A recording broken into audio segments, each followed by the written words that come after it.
Hey guys, welcome back to the movie summary. Beginning of the movie, we see a girl named Zoe. She wants to commit suicide. She faced a lot of difficulties in her life. That's why she decided to die. Now we go into the movie flashback. Zoe has a stepdad. His name is John. John spends private time with her in bed. Zoe didn't like doing this at all. But Zoe can't resist him and endures everything he does. In the next scene, Zoe and John are going in a car. Later they both go to the bar and have a drink. There is a girl named Stacy. Zoe approaches her and introduces John to her. They become good friends after talking there. Stacy also sits in the car with them. They bring Stacy to his house. He tells Stacy to close her eyes. Then she closes her eyes. Then he takes her into a room. Stacy is very excited because she liked John very much. After entering the room, John tells her welcome to hell. Then Stacy immediately opens her eyes. Then she gets very scared because in that room there are things that torture a man. Seeing them, Stacy tries to run away from there. But John catches her. Stacy tries hard to free him but is unable to. Downstairs, Zoe hears her screams and is very upset. But she is afraid of her stepdad and can't do anything. Actually, John is a psycho. He tortures and kills beautiful girls. He killed many girls like this. In the next scene, we see a girl named Jennifer walking down the road. Just then Officer Scott gives her a lift. Jennifer sees many girls missing posters in Scott's car. She asks Scott who they all are. He said that these are all girls who have missing in the city. I am investigating this case.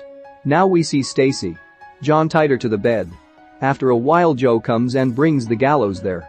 She tells Stacy that my father will torture you. Will you bear this torture? Or will you hang yourself? After that, Zoe unties her from bed. After a while, John comes there. Stacy hanged herself. John realizes that Zoe helped Stacy.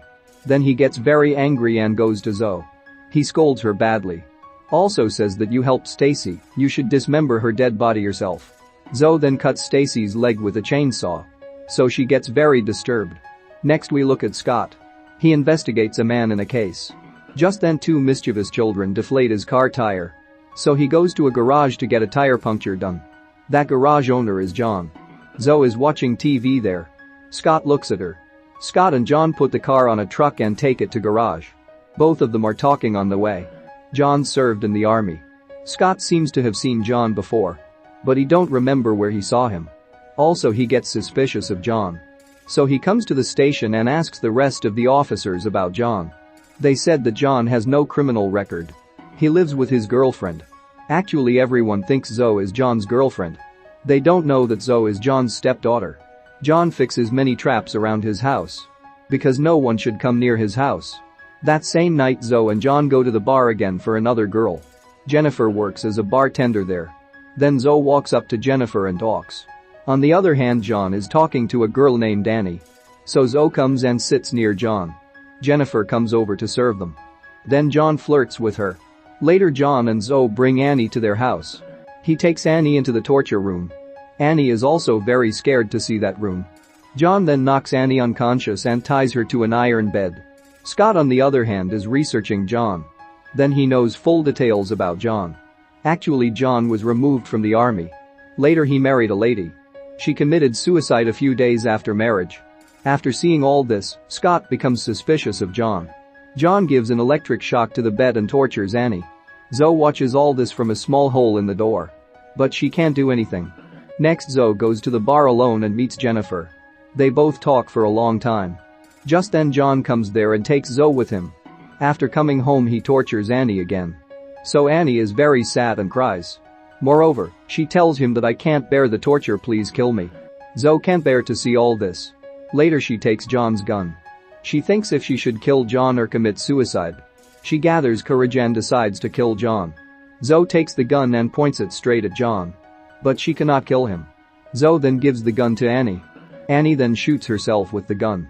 So she dies. On the other hand, Scott goes to a school to know about John.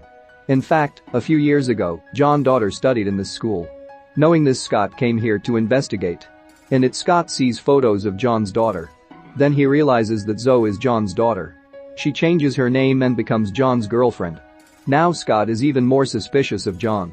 Zoe is very disturbed by Annie's death. Wherever she looks, Annie is visible. Therefore she is very scared. Later, John and Zoe go to the store to buy groceries. Scott meets Zoe when she is alone. He tells her that I knows all about you. John is your father. If you are in danger, tell me, I will help you. Then she says, I don't have any problems. You seem to have received wrong information. Later John comes there and takes Zoe with him. After sitting in the car, John tells Zoe to stay away from Scott. Later they go to the same bar again for another girl. There John flirts with Jennifer. After a while John goes to the washroom. Then Zoe tells Jennifer, you have to get out of here. She likes Jennifer. So Zoe wants to save Jennifer from John. But Jennifer ignores her words.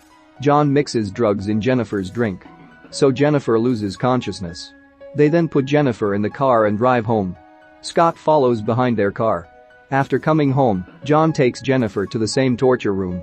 He ties her to the bed. On the other hand, Scott slowly approaches John's house. Just then his leg gets stuck in a trap. So his leg is injured and it hurts a lot. Then he screams loudly. Jennifer regains consciousness. She is shocked to see the situation there. Jennifer scolds John. Then John gets very angry with her. He then shocks Jennifer's bed. Then Jennifer gets pain. Scott is screaming outside. Zoe hears his screams and comes to Scott to help him. Just then John comes out. He knocks Scott unconscious. Jennifer removes her ties from bed with the help of her earring. After a while, John takes Scott and comes into the same room. Jennifer is not in the room. Seeing this, John gets angry. He goes to Zoe and hits her that this all happened on your behalf. He then takes his gun and goes to find Jennifer. After a while Scott regains consciousness. Scott tells thanks to Zoe for helping him. John on the other hand is looking for Jennifer. Jennifer hides behind a tree holding a knife. When John approaches Jennifer, she stabs him in the leg and runs away. He gets injured and comes back into the house. He calls Zoe. Then Jennifer takes a chainsaw and attacks him. As they fight, Zoe pulls out a gun and points it at Jennifer. But she remembers the anarchy of her stepfather. Actually, John also killed Zoe's mother. Then she gets very emotional and shoots her father. Therefore he dies. Next we see the scene after a few days. Scott's colleague comes to his house. She asks Scott about Zoe. So Scott doesn't say anything about her. Because he doesn't want to ruin Zoe's life. Zoe on the other hand decides to die because she is alone. She puts the gun in her mouth and shoots. But there are no bullets in it. Then she realizes that she doesn't need to die now. Now we see the scene after a few years. In it, Joe and Jennifer get ready to shoot a guy. They want to kill a psycho killer. Zoe tells him that you have two options. One, you must stab yourself with this knife and die. Otherwise we will torture and kill you. Actually now Zoe and Jennifer are finding psycho killers and kills them. This is how this movie ends. 99% people watch my videos without subscribing. I am working hard to make these videos. My humble request to subscribe my channel to grow.